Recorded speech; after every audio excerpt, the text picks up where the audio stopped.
A blessed day, everyone. I am Jamela, and welcome again to Book and I. It is a program that will look on different books and area insights, which will help us to grow more in faith and practice. From the previous chapter we tackle, we learn what the biblical passages from the Bible tells us about contextualization. Today, we will have a practical application of what we have learned about contextualization. Join us once again in gaining insights from active contextualization. Active contextualization, as the title suggests, tells us about the practical implementation of contextualization. Learning about contextualization is useless if we will not apply it, right? Which is why this chapter answers the how questions of the readers.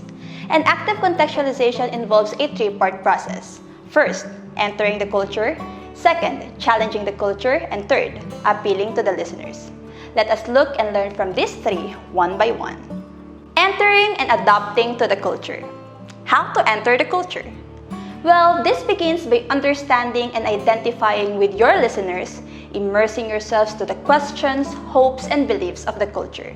By doing that, we can give a biblical and gospel-centered response to its question that is not boxed to simply speaking the truth to them, but the truth becomes a response to their questions. Now, practically speaking, what should we look for as we enter the culture? The author here reminds us that we must discern what approach is appropriate. Are the people we are going to reach can be persuaded by analysis and logic? Are they practical people who values result? Or are they those who were into insights and experiences? Choosing the right approach is important, incorporating it with discerning the dominant worldview they have, as it will serve as the stepping stone to confronting the culture effectively. Our criticism of the culture will have no power to persuade unless it is based on something that we can affirm in the beliefs and values of the culture. Challenging and confronting the culture. Paul, in speaking to different people with different culture, didn't simply dismiss their culture's aspirations, but rather, he both affirms it and confronts it, revealing the inner contradictions in the people's understanding. Every culture can readily grasp part of the truth, and this is where we're going to start. We must affirm the culture's belief where the Bible agrees with, which sets the stepping stone to the next move, confronting it.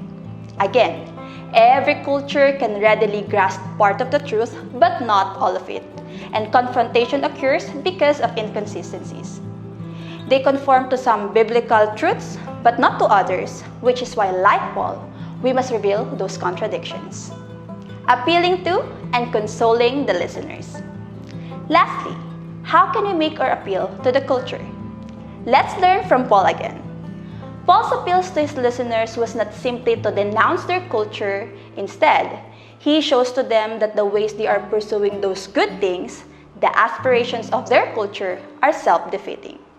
After confronting their ways, he urges them to find the ultimate fulfillment of their culture's aspiration in Jesus Christ. How did he do that? Urging them to look to Jesus. Well, by simply looking back to the intercanonical themes that unites the Bible and speaks of it that resonates more deeply to the culture than the others. At the end of the first subtitle of this chapter, if you read it, there is a little note there that resonates with me greatly. It says there, "Be the kind of person who people conclude, even if they disagree with you, you are someone they can approach about such matter." Doing mission and applying contextualization is not an easy task, wherein, aside from its difficulty, you will also meet difficult people who will continue to resist the truth. But this little note reminds us to be a person of character. Even if they disagree with you, let them know through your words and actions that you are the kind of person who is willing to listen and answer again and again their doubts and questions.